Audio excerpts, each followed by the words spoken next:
Hello everyone, it's Jem. So today we are kicking off our study in the Advent.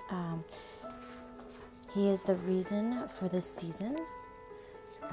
So today I've put out some material that I'm going to be using. I picked up some washi tape from Hobby Lobby, got it half off using a coupon. Oh, not a coupon. They have all their Christmas stuff half off. And then this is washi tape from the Dollar Tree.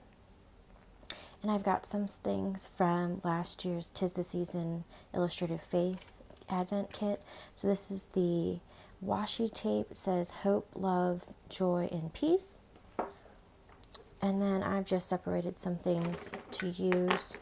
Some basic materials, pens, pencil, scissors, some stamping ink, and I use StazOn, so just in case I use watercolor, I'm not going to be using watercolor today.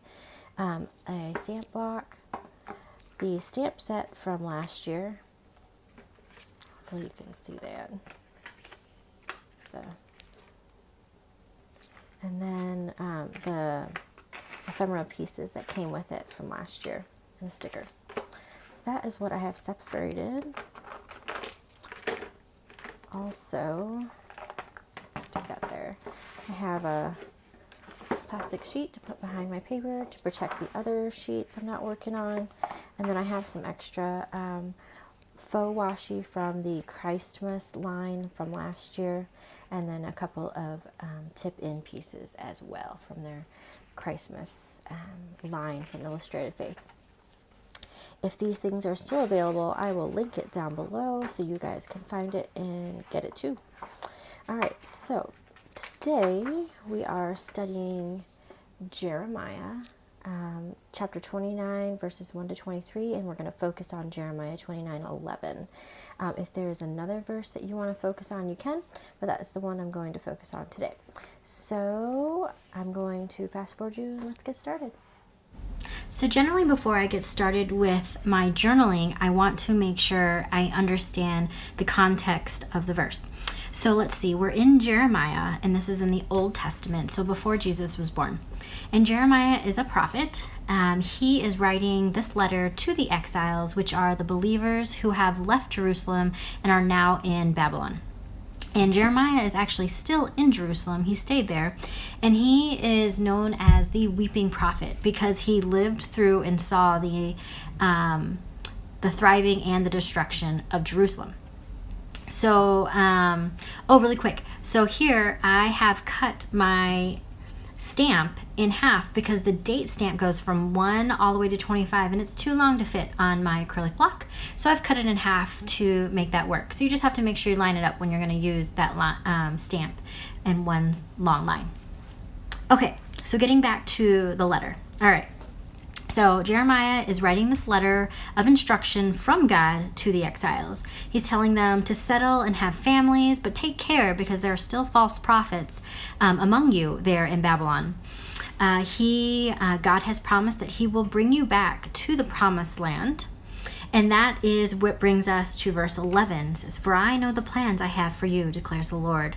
Plans to prosper you and not to harm you. Plans to give you hope and a future."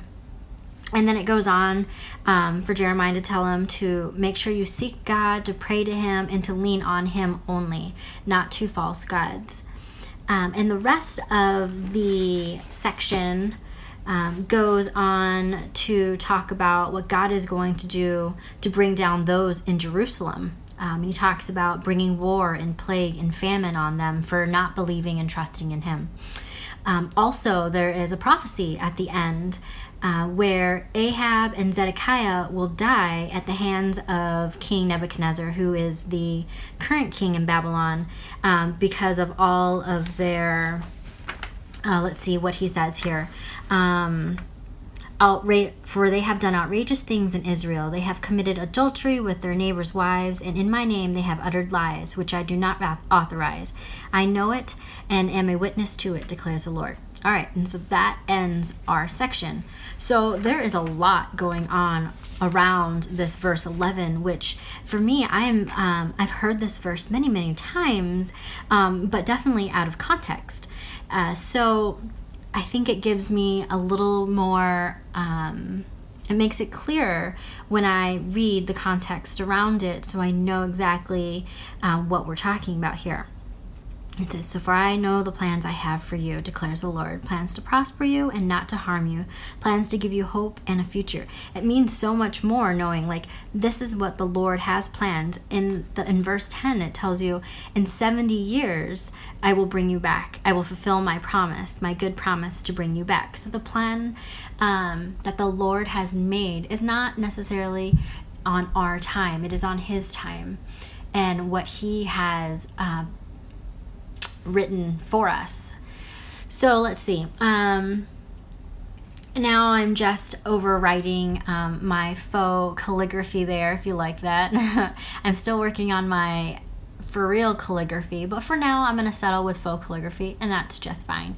So basically you just write kind of fancy in cursive, and any of your downstrokes you want to thicken up those pieces.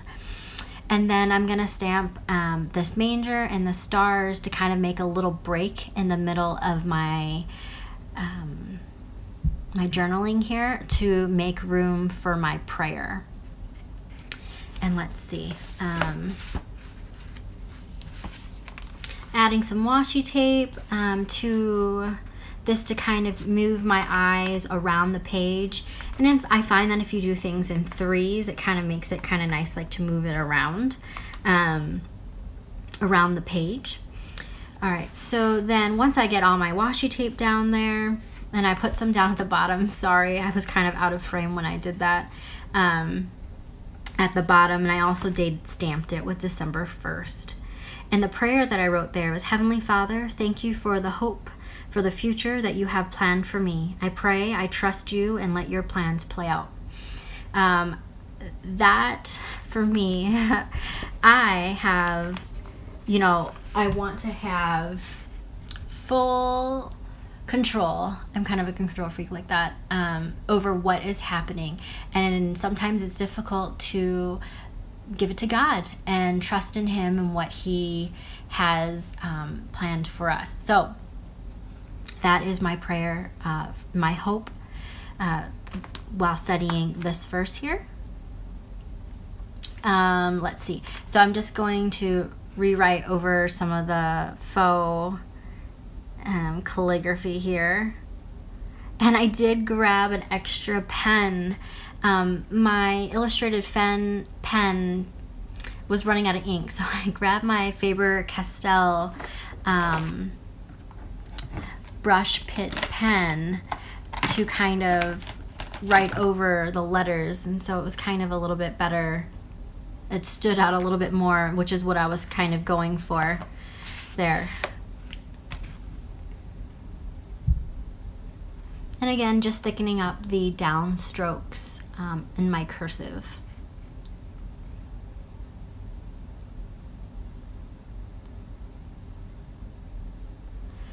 Oh yeah, so you see me there erasing my pencil marks that I used. Make sure your ink is dry before you do that. So if you notice, like before, on top of the little P, it kind of smudged some of my ink. Oh well, no biggie. It is what it is. So for you guys, just make sure your ink is dry before you jump in there and try to erase your pencil marks. And then here we go. There's my prayer that I'm writing down.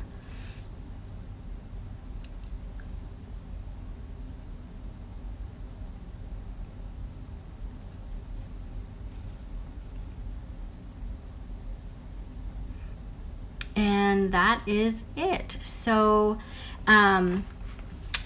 you will have another process video if you guys want to jump in with Isaiah 61, chapter 61, verses 1 to 11, and that will be starting on Sunday. So you can hop in and join us then. Until then, have a great day.